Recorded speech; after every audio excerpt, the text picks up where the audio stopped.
Pozdravljeni, Helena z vami. Danes se vam javljam iz našega off-road popotovanja. Odpravili smo se po neznanih poteh, ne vedoč, kaj nas čaka. Ne pripravljeni ali bolj ali manj pripravljeni na ovire, na katere lahko naletimo. In doživeli smo marsikaj.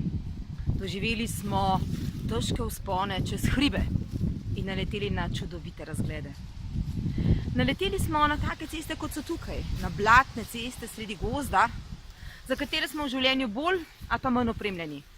Tudi naši šoferji so prišli, eni bolj opremljeni, manj opremljeni. In ko jih tako gledam, ko so tamle zadaj za menoj, trudijo izkopati en avto, ki se je popolnoma zakopal v blatu, se vprašam, kaj lahko meni v življenju pove. Kaj meni prav pride zdaj, ko sem na tem off-roadu zakopana v blatu? In ugotavljam, da najpomembnejša stvar so življenjske izkušnje. Da tukaj v tej sredi gozda, sredi ničesar, je zelo pomembno, da si obdan življenjskimi izkušnjami. Da veš, kako kolesa obrniti, da veš, kako podstaviti, da veš, kako se izkopati ven. Ker pomeni, da imam neke življenjske izkušnje, ki mi prav pridejo.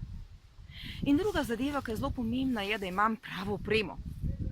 Opremo, vitel, da se ven potegnem, lopato, da se izkopljem, pa tudi ljudi, s katerimi se lahko povežem in jih prosim za pomoč.